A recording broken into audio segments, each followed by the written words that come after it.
What up, Block fam? Welcome to the episode. Standing beside me, you guys have seen this guy in previous videos where we did the 2024 Road Glide Standard. Are we calling it Standard? It's Road Glide. Yeah. Road Glide. Street Glide. This one's a little bit more special though. Carbon fiber here. It's got my name on it, which means it's mine. Thanks. You're welcome. It's got some carbon fiber there, some reservoirs. So what are we looking at?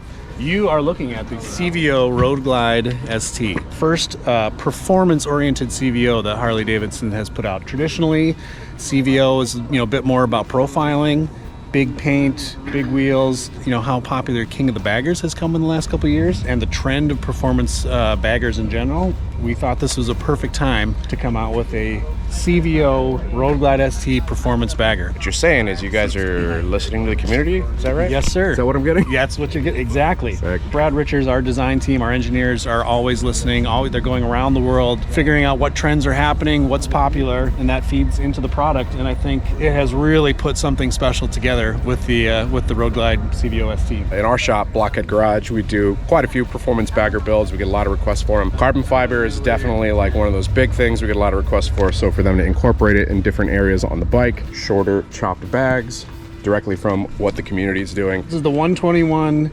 Milwaukee 8 high output engine, and that matched with, you're talking about carbon fiber, weight reduction has been a huge thing with this bike, because weight reduction equals horsepower. Go on a diet, horsepower. I've seen some people asking, like, the CVO, why doesn't it have saddlebag audio? Because those are heavy. Yeah. Which means you go slower. Nice Rockford Fosgate speakers in the front. You can get speakers in the back if you want. It is, it's still a bagger, but from the factory, we wanted to make this thing as powerful and as light as possible. As shipped weight is 800 pounds. The air cleaner is much bigger, pumping a lot more air into the 121. The thing to note, it does not have VVT. And the reason is VVT as a technology, like in the regular CVO, VVT gives you kind of the best of all worlds. It's a really balanced approach. You get good horsepower, good torque, good fuel economy. It allows you to tune all that stuff for maximum efficiency. For this bike, we wanted to go all in on power. So we removed the VVT, which also removes 2 pounds. So you got that little added weight reduction. Every little bit counts, yeah. Yeah, every little bit counts, man. So we tuned this to deliver more power, more high-end power. You lose a little bit of low-end torque versus a regular CVO. That power band geared towards higher power. You have 6 foot-pounds more torque in this bike, but it's just moved a little bit. Inverted front forks. The difference between this and the regular CVO is that the front forks are fully adjustable. Rear suspension is fully adjustable. So it is a performance bagger. It does have 2 track modes, which the throttle mapping is exactly the same as what Kyle Wyman has on his bagger. He personally tested it. So if you want to take this bike and go to the track,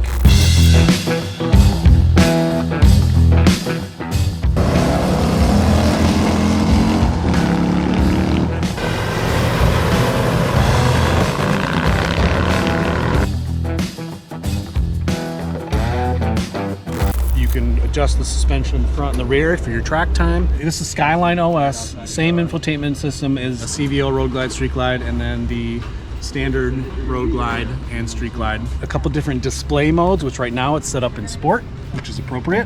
Focuses on the tack. So if you take this bike to the track, if you're going to take it on your trip, you're probably going to flop it over to tour mode here. You can either get rid of some of these other pieces and just have the whole map. Down here, you've got the ride mode. So right now it's in road, got sport, there is track mode. Let's go. Track mode and track plus mode. And rain, which is appropriate. I was joking with Kyle that it probably should just be his face. Just a little Kyle Wyman face right there. Yeah, that would be awesome.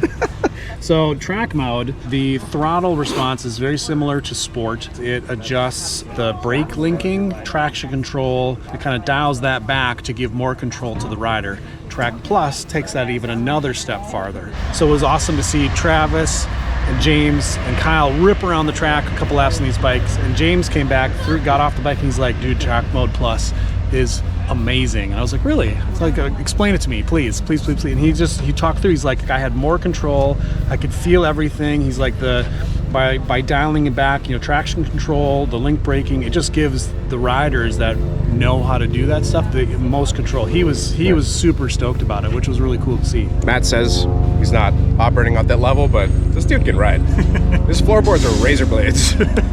Our engineering team, and like I said, in partnership with the race team, have really taken a lot of time to make sure that the mapping of all these ride modes is significant. So if you go into rain mode, you'll feel, I mean, the bike is significantly dialed back for adverse conditions. The road is super nice, super smooth in the middle. As soon as you click it into sport, you flip that throttle, it's instantly noticeable. Nice, much more touchy. Yeah, way more touchy. And then in Track Plus, you notice it when you do it. You're riding it hard, you're on a track, you're braking. It's giving the rider, more freedom to throw that thing around the track. So you're gonna have a lot of fun. I'm jealous. I'm looking forward to it. So yeah, the bikes are wet too, so getting them all wiped down and prepared, riding this thing across the US. I'll be sure to give you guys my brutally honest thoughts and opinions by the time I'm done. In addition to me riding across the US, there's a couple other people here that y'all might notice. I'm just literally throwing the camera on you guys, but these are all content creators as well. You can find their stuff on YouTube. So we got Two Lane Life.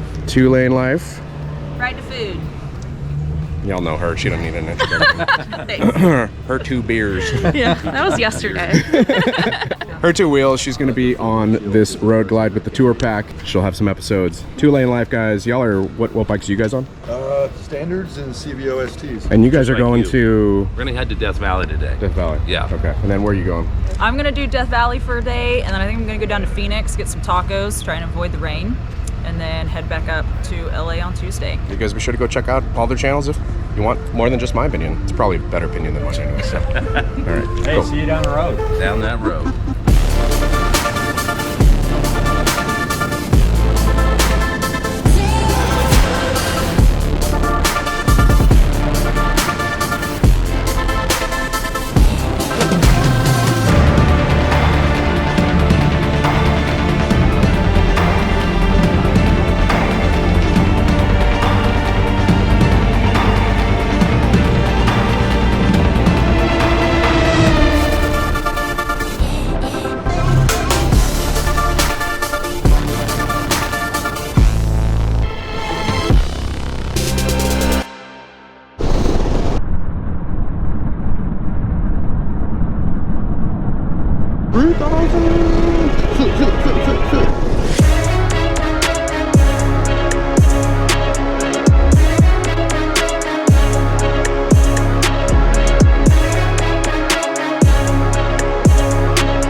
I'm going to give you guys my brutally honest thoughts and feedback about this motorcycle that I just rode 3,000 miles. Let's double check this trip. 3,000.6 miles. Those are my miles. So let's treat this like a normal test ride video initially, and then at the very end, I'm going to give you guys those brutal thoughts and opinions on the bike. So starting on the left side, talking about controls, this is going to be your lights. So you basically pull it for pass light. It's going to indicate there. Boop, boop, boop. Sorry about all the pollen, guys. It's pretty dirty. And then you press out and it's going to stay on bright. You've got your cruise control here. So you basically press in to turn it on. It's going to turn it on, indicates right there. Press again to turn it off. You're going to press down to set, up to resume. You're going to tap front brake, roll forward on throttle like that, or tap rear brake and that will cancel it as well, or you can just turn it off. Here you have the option button. On the bottom you have traction control. Option is going to take you through trip A, trip B. It's going to show your average on the mileage for that. It's going to take you to external temperature, your remaining estimated mileage, and PSI on front and rear. Looks like we're a little low on the front.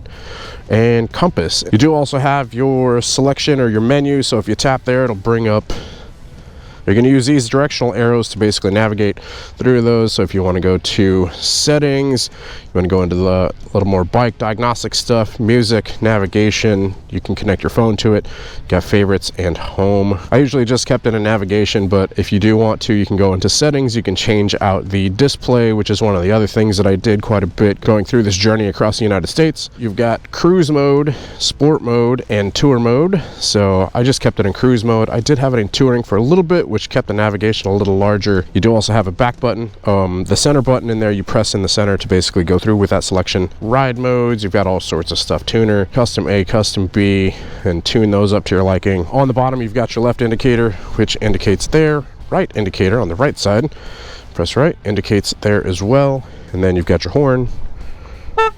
Jeez, that's actually a very loud horn. I don't think I ever used that on the trip. controls on the right. You've got your on off, you've got your hazards, you've got your top and bottom buttons. So this is basically like if you want to give like a command or something like that, I guess. I didn't really do too much with this. You do have radio built into the infotainment and all that stuff, and this is going to be a lot of those volume controls, up, down, previous track, next track, play, pause. This would be to like pick up calls if you've got a headset and stuff connected to it, which the whole Harley-Davidson Cardo thing kind of links up. Your mode button, I love the fact that they actually have a button to be able to change modes. There's some manufacturers out there that they'll have different modes, but you have to like go into the sub menus. Like it should literally just be one button to change modes. So awesome job on these. So right now we're in road mode, shows in the lower left. If we press it again, goes over to sport mode. Then to track mode, we've got rain mode, and then you've got custom A and custom B, which you can tune to your liking, but that's what pretty much comes on it as is. In the center, nice, big, legible display. As you guys can see, the sun is out in force right now. It is about 3:30, and it's, you know, pretty much like right above me over here.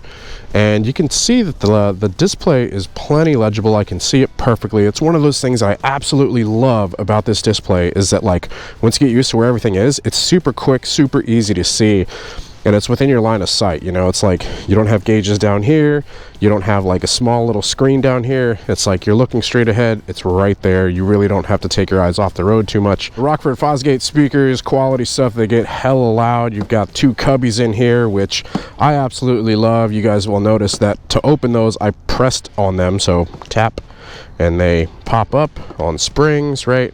So a lot of the times I just be going boop, you know, I just like hit it like that with my knuckle, and then to go down you just press them down. A lot of people, because of the last models, they will grab these and they will pull up on them. If you do that, it will ruin them. Now I love the angle of these cubbies because they go more down. You can actually fit a cup into these if you want to like carry some coffee or something like that, like just fit a cup into there. It will spill if you go too fast, which I found out. I love it because it's like I can literally fit that entire GoPro in there, get those roller shots that you guys have seen. The last ones, they were more angled like this way, and so I always felt like whenever you open those, like if you were to hit a bump, like something could like potentially pop out and drop out. It's totally something that happened to me. I dropped my phone. It sucked because I was taking my phone out of here. I wasn't used to the angle of these cubbies.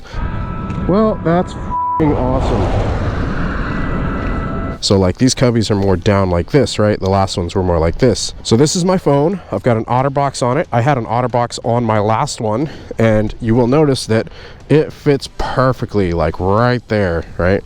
So you can basically put it right there, close it, and you're good to go. So what I was doing, stupid move on my part, I had the magnet, I had it magneted like right here for a little bit, but I ended up putting it in here, and I was basically taking it out, and whenever I was taking it out, I turned it at the last second, which caused it to catch. So if you basically go here and you pull it straight out, you're all good, right? You're clear, and then you can maneuver around wherever. Unfortunately, what I did is I grabbed the phone, I started to take it out, and then I tilted it right here at the last second, and we were going like 60, 70 miles an hour. You know, I'm keeping my eye on the road. I basically grabbed the phone, I turned to bring it towards me, and it ends up catching. So it's basically like I'm pulling on it, but it was catching. So whenever it was catching, my hand came off of it like that. This hand wasn't here, and it ended up falling right perfectly in here. Now I thought the magnet maybe would have saved me and it would have magnetized to the tank. Unfortunately it did not, and it perfectly fell down and through there, and then it got ran over. God. That's not any fault of the manufacturer. That is no fault of Harley-Davidson. That is just for the fact that I was not used to taking my phone in and out of that little compartment, which now I am. Very expensive lesson learned. In that right cubby, you also do have a USB-C charging cable, so if you want to charge your phone, boop, you can put it there, plug it up. You do need a connector. Cool, because you can store your phone in there. Now with this one, it is one button touch, unlike some previous models. There you go, press it once, cranks over, and we're good to go. Ooh. Hello, Red Porsche. So since we are in more of a city environment, we're not on interstate, we're not crushing crazy miles right now, I will go ahead and talk to the points that I feel the bike is strong in these environments. So this is a Road Glide. It is a Harley-Davidson touring model. You would think with the touring model that it would be hard to navigate around, you know, like turns and U-turns and stuff like that, but honestly, this bike is so maneuverable. And the responsiveness is just crazy. One of the things I've said about this motorcycle to other people that ask me about it, they're like, you know, is it kind of a chore since it's a touring and I'm coming over from a Softail? So for those of you that don't know, my main bike is a 2020 Harley-Davidson Lowrider S, which we have put the ST fairing on. We've thrown bags on it. I prefer just the sissy bar, took the bags off, but it's got a 131 cubic inch Milwaukee 8, which we have taken up to 170 horse and 160 torque. Now that bike is an absolute beast. Lots of power and a lighter weight frame. So Softail being like the more mid-range, you know, bigger than a Sportster, smaller than a touring. So getting on this bike visually definitely looks much bigger, but handling wise, you know, we're talking because of, you know, the suspension, the bar setup, where the controls are, stuff like that, it does not feel like a touring bike. I ride this bike exactly like I would my Softail. So this bike is incredibly maneuverable. It's really easy to throw around. And I think so much of that has to do with the suspension. The suspension on this thing is just fantastic. And believe me, I have put the damn thing through its paces. Over 3,000 miles, you really, really get to know a motorcycle. The maneuverability, like leaning over, just feels amazing on it. I kind of wanted a road glide beforehand, but after riding this one, it totally sealed the deal. It's one of those things that I do like to answer in my test ride videos is, would I buy it? And hell yes, I would buy it. Now, would I buy a CVO though? Like this being the CVO, you know, you get everything, like all the highly specialized parts. The CVO is super cool. It's nice, you know, since I own a motorcycle shop and we do performance builds, I would start probably with the base model and then we would build our way up from there, just so that I could individually select the components that I would like. Well, on that note, if you guys are interested in booking service with us, hit us up, blockheadgarage.com. We are located right in between Daytona Beach, Florida and Orlando, Florida, conveniently off of the interstate. On interstate notes, that was what most of our mileage was, and I got incredibly comfortable on this bike doing interstate miles, and let me tell you, it can absolutely crush it. So it is great cruising because it's a touring, it's a cruiser. Riding from Las Vegas to here, you know, that's a hell of a distance, basically across the country. So good at doing interstate miles, which is super cool to think. Like, it's a great around town bike, right? Because it handles so well, like at low speeds, but then it's also like a really great touring bike, you know? It's like you can set cruise control on it and you can just go. You're gonna lean on this thing. Hell yeah. God, you can lean the hell out of this thing. I mean, I'm not leaning as much as a Ducati, but come on, guys. This is a freaking bone stock bagger from Harley-Davidson. Think about that. Rev matching on this thing is amazing. Braking is so good. Acceleration.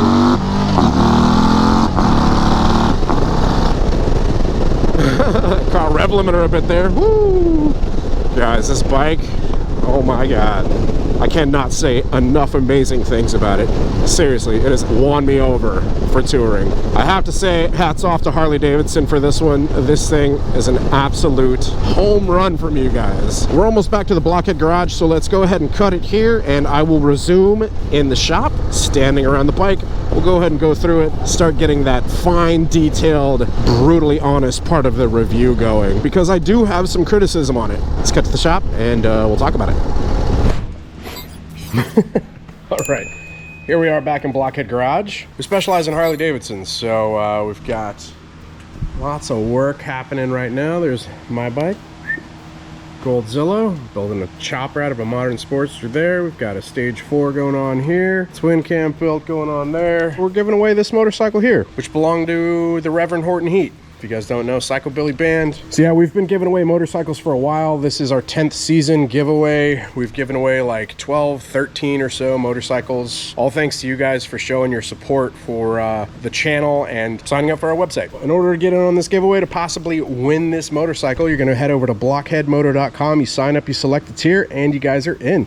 You get various other perks like early access to episodes, exclusive access to our Discord, big discounts on our merchandise, and more. We've got a signed plaque right there from the Reverend Horton Heat, Jim Heath video going over it and everything. We couldn't really decide what to do with it in terms of modifying, so what we're going to do is we're going to give the winner a set amount to be able to do whatever they want to it. If you guys are interested in getting in on that, head over blockheadmoto.com.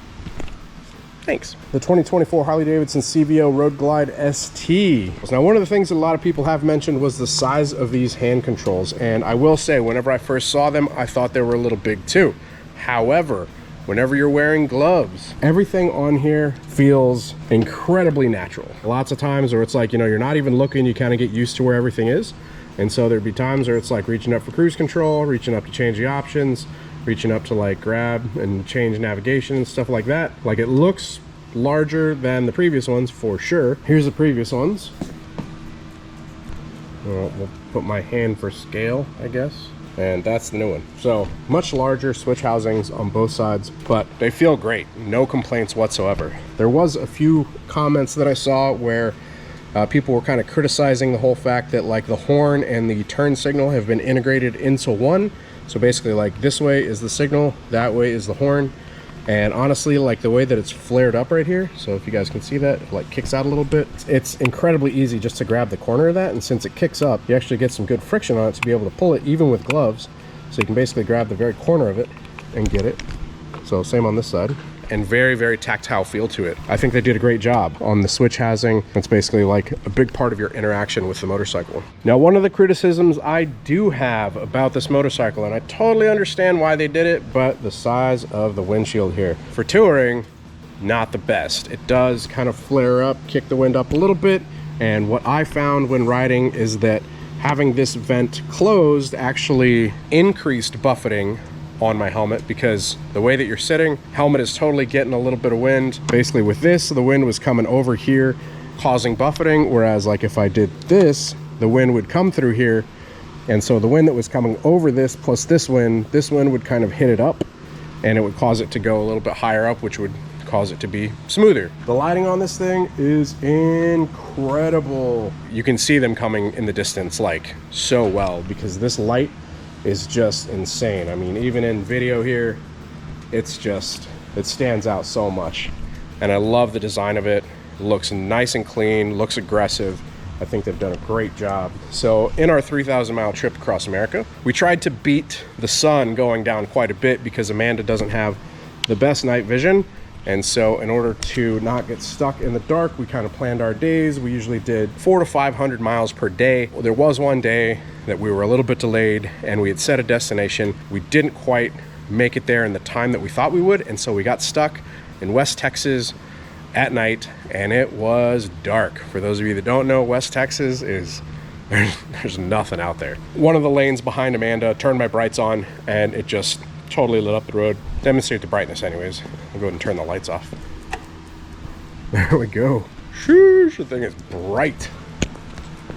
And then this is the rear lighting. Which is like the LED filament. Plenty bright. Look at this. And then if we throw high beams on, boop. Throw hazards so you guys can see. Indicators on the side. So this is cool because like they're very visible on the side, which is awesome, but then also the front. So her two wheels was on one of these new bikes as well. From the back on the bikes, they're incredibly visible with the brake lights also. Just get these lights back on. Continuing on the front of the bike, let's talk about braking. We've got Brembos on the front. We've got some nice slotted rotors. Another criticism for the braking. Front brakes felt awesome.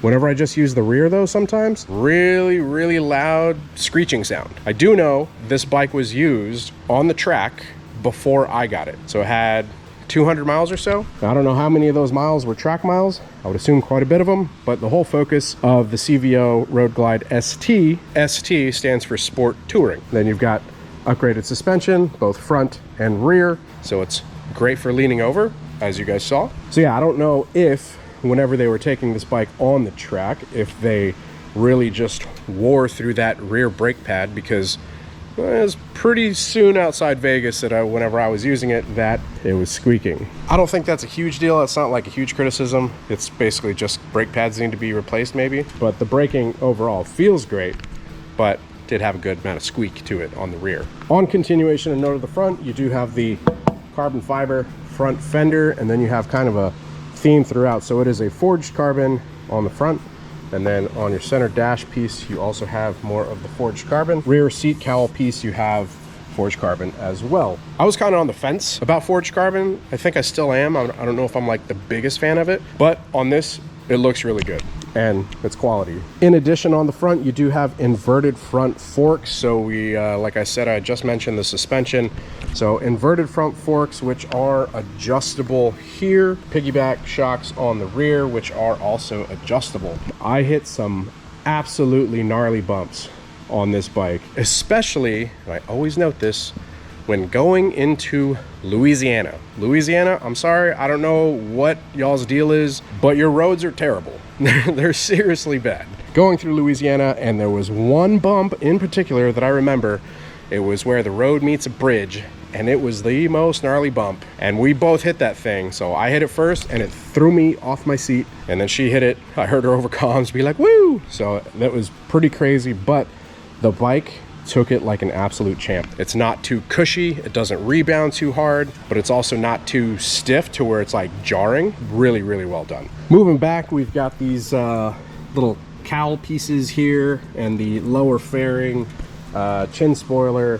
We've got these adjustable wind deflectors on the side. I can tell you that the wind deflection on this thing is great.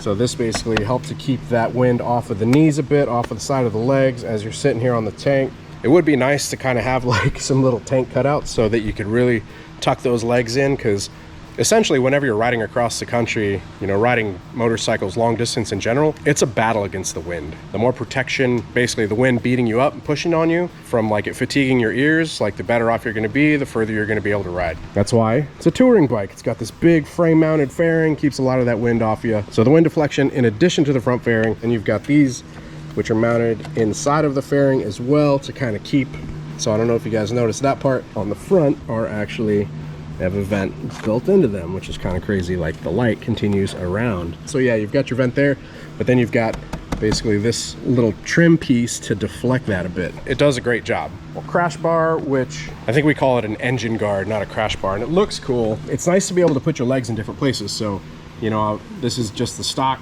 positioning, right, with the floorboards. Every now and then, I'd kind of put my knee or leg up there. On this side, you can do that.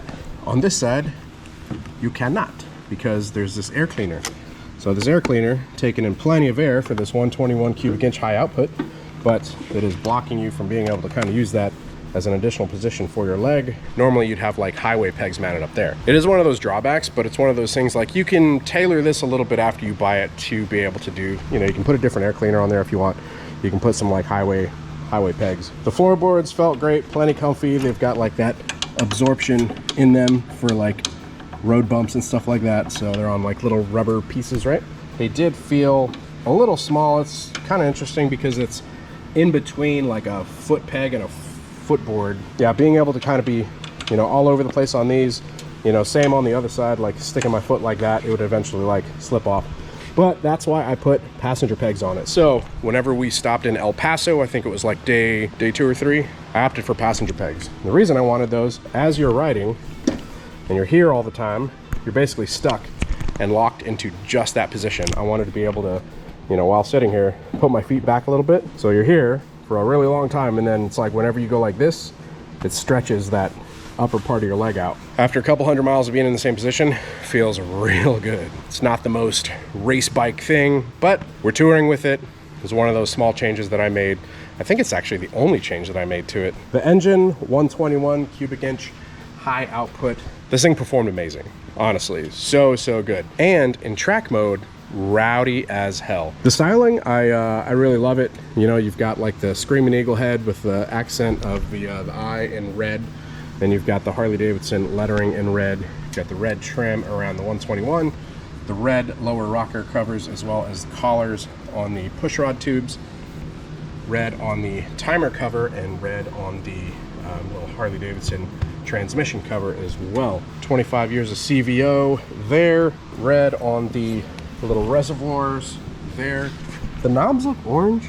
I mean, they might have tried to get them red, but they look a little bit more orange. Trim on the 121 high output, and then the racing logo. Love it. It's such an aggressive, good-looking bike. And transmission feels great, 6-speed, very solid clunk into first, very like positive shifts through all the gears. You do have a little CVO insignia there for the key. Coming back, like I said, we went over the dash. Got your gas tank. Oh, look, red there too. Moving further back, you've got the seat, which has the CVO ST badge there on it. I was skeptical initially. Stock seat on a Harley-Davidson, they're usually not that good. But I can tell you right now that it definitely exceeded my expectations. The great thing about the seat is that with the back support, it really holds you in. So if you're really getting on throttle, you're not scooting back or being thrown in the back of the seat. Every now and then, like I would sit up and I would sit like more on the top or like further back. It would be nice to maybe have a little bit more room to scoot back, but that's gonna vary based on your height. So me being 5'10", I did want a little bit of room to scoot back a tiny bit, but I definitely got used to it. I didn't have any complaints on like day 2, day 3. I got used to it, and whenever we got here, my back wasn't hurting. Like, it was totally fine. I was pleasantly surprised. It's one of those seats that, like, it's not too soft, it's not too firm, provides plenty of like that good back support. Yeah, I was very impressed. So another good one on Harley-Davidson. Continuing moving back, you've got the bags, which with these new bikes, the new Road Glides, Harley-Davidson didn't do the traditional bag design that comes down to a point. They actually did the chop. A lot of performance bikes, which we build a lot of performance bikes here, they're going with chopped bags. So that's one of those things where Harley-Davidson is paying attention to the community. So good job, Harley-Davidson. So chop bags from the factory. Now, the crazy thing about this is that they actually didn't lose any volume. I think they actually gained a little bit of volume, if I remember correctly, but they're not as deep, but they're a little bit wider. So you can see they do come out a little bit more. She got some big old hips. But yeah, I was able to basically carry one of these bags, load it up with all the stuff that I needed, and place it into there, and zero issue. The rear suspension, instead of like a stainless like our braided line, it has the black lines. Let's see if we can find one real quick. All right, so this is Legend suspension. You guys can see has braided lines, and then it goes to the shock. So it's pretty much the same thing with the reservoirs on those, but instead of being that braided line, are having loom. So these are some Oleans, and they've got, it looks like he actually put this loom on here. Yeah, it's actually very well done. You can't even really see the zip ties. Good job. It's one of our customers, Phil. Beautiful bike. I really like that they went with this style hose instead of like a traditional braided line. One part of the forged carbon that I did forget to mention was on the exhaust tips. So forged carbon there and there. It's a stock exhaust. Doesn't really sound like much of anything. It's one of those things, like with being a manufacturer, it's like they have to meet, what is it, those like DOT guidelines.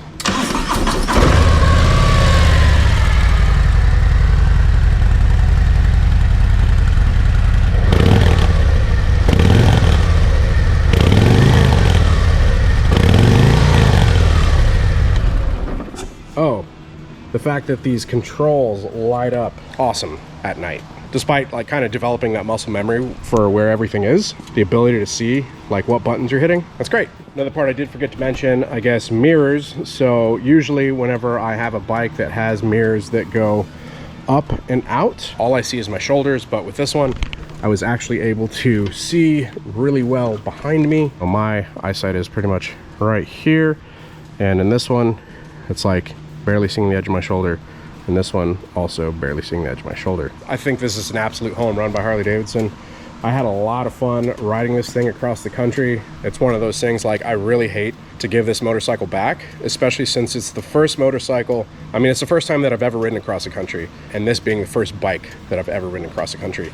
Now, I did talk to Harley-Davidson and I asked them, I was like, well, what are you guys gonna do with this thing whenever I give it back to you? And since it's a used bike now and it's got, you know, 3,000 plus miles on it, I think they sell it to a dealership. But I was like, if you guys could let me know what you guys are selling it for, like, I would really appreciate it, you know, potentially the opportunity to buy it. You know, and this is just me being straight up. My budget, I'm not in that CVO budget territory. Like, I can't usually afford a motorcycle like this. So retail pricing on CVOs are like limited batch stuff, you know. This is a motorcycle that it's got everything done to it already. Like, you want to buy this motorcycle, it's got the performance, it's got the looks, like, it's ready to go from the showroom floor within like DOT and EPA guidelines. You basically get on the bike and you go with your warranty. But like I said, I wouldn't be able to like go to a Harley-Davidson dealership and say, hey, I want that motorcycle, and purchase it, because it's just outside of my budget. I guess that's just dependent on you. One of the things with owning a motorcycle shop is that we do custom builds here, like I said. So we're building all sorts of like crazy performance stuff. This is actually this one guy's grandpa's bike that he brought to us, and it was in like really rough condition. The engine was pretty much done for, and so his grandpa unfortunately passed away, but he left him a note saying he wanted him to bring the bike here for us to build it out. You guys will be seeing more episodes on this one coming up, but like this one, I'm pretty sure it's a T124 from S&S. Just incredible motorcycle. We've got this one over here, which is a stage 4 as well. This belongs to Phil. I love, obviously, the route that he went on it. We've got this one here, which is a build for Bert's Barracuda, and it is going to be a supercharged 135 cubic inch stage 4 road glide. Just, that thing's gonna be massive. I've just dropped off the parts for paint. It's gonna be themed out like a tank, so we're gonna call it the M8 Abrams. And then we've got this one here, both of these. So this one's got a Baker 7-speed, also Baker 7-speed. Lots of carbon fiber accoutrement on this one. We've got gauge relocated from Kraus. We've got bars, risers, grips, performance suspension, new wheels, and it's also getting a big bore kit. Got reverse dome pistons on this thing from the looks of it, right? Yeah. The length that we're going to do builds here in the Blockhead garage, it doesn't make sense for us to start with the CVO. If you guys want to buy a motorcycle that is that caliber right off the bat, take it to the track, perfectly capable. Take it across the country, as I've just demonstrated, perfectly capable. So this is my current bike, which we call Goldzilla, and it is a 2020 Softail Lowrider S, which we put an ST fairing on. At one point we had some bags on it. We've got a Blockhead exhaust on it. We've got a stage 4 131 cubic inch from Screaming Eagle, HPI air cleaner, S&S 590 cam. We've got roller rockers, Guardian kit, S&S oil pump. We've got a Dynojet custom tune on it. This is the bike that I was saying that we're pushing like 170 horsepower and 160 torque. So the bike's an absolute monster. This motorcycle, the Road Glide CVO ST, has solidified my decision in wanting a Road Glide. Now, I don't know what's going to happen to this one. It has been an absolute dream to ride across the US, and I cannot thank Harley-Davidson enough. But what I do know is that we're getting a Road Glide, confirmed. I'll be sure to put that video out whenever it happens, but look for that announcement coming soon, and we've got a very special plan on what we're going to be doing with that Road Glide. There's been a ton of people on the channel that have wanted me to get a Road Glide for the longest time. It's just one of those things. I didn't really do that type of riding beforehand, but with having recently gone across the country with this one, put 3,000 miles on it, I'm definitely going to start doing more of that riding. We rode up to Tennessee a couple months before that. I took Goldzilla and it did great, but something like this really takes it up to that next level. That's my brutally honest review. I don't think I'm forgetting anything. It's a pretty in-depth review. Like I said, we're not done with the bike, so we're not giving it back to Harley-Davidson just yet. One of the things we are going to do is we're going to take it into here, and I have gotten permission from Harley-Davidson to basically take it in. What you doing, bud? Come into the dining room, come on. Yeah, so we're going to be putting the bike in here, and we're going to be going through the different power modes, and we're going to see kind of how it delivers the power across those different modes, and see what kind of horsepower and torque we have from the factory. I hope this has been a very thorough, in-depth test ride video for you guys. Literally taking the bike 3,000 miles across the United States, really putting this thing through its paces, touring on it, really getting on it. Like, whoo, those on-ramps, they didn't stand a chance, you know what I'm saying? Taking it around town, it is just such a pleasure to be able to ride this thing. Like I said, it handles, like this bike being as big as it is and weighing as much as it does, with all the weight reduction that they've done to the CVO ST, it handles very similar, and it feels so much like my Softail, which is really saying something, because the previous Road Glides did not feel that way whatsoever. Once again, big thanks to Harley-Davidson for giving me the opportunity. Awesome job with this motorcycle. The CVO Road Glide ST, just huge stamp of approval on it from us. I love it, and it is literally the motorcycle that has made me want a Road Glide. So I don't know what better stamp of approval you could get than that. Hope you guys enjoyed this video. If you did, do me a favor, be sure to hit the subscribe button. We have more content coming out on this thing. Like I said, we're gonna put it on the dyno. I'm also going to be doing a very in-depth deep dive on the infotainment because we've had a good amount of questions on that. I don't think we're gonna be doing much else to this one just because not our bike, and whenever we start doing stuff, we start going a little crazy on bikes. We're gonna give this one back to Harley-Davidson. Got big news incoming on a road glide though, so stay tuned for that. Be sure you're subscribed. If you guys enjoyed this video, hit the like button, lets YouTube know that we're doing a good job, helps to recommend it to other people that might be interested. Do me a favor and comment down below, let me know your thoughts on this thing. I would greatly appreciate it if you guys would scoop this one up, let me know. And till next time, you guys ride safe out there, stay vigilant. Catch you guys in the next one. Peace.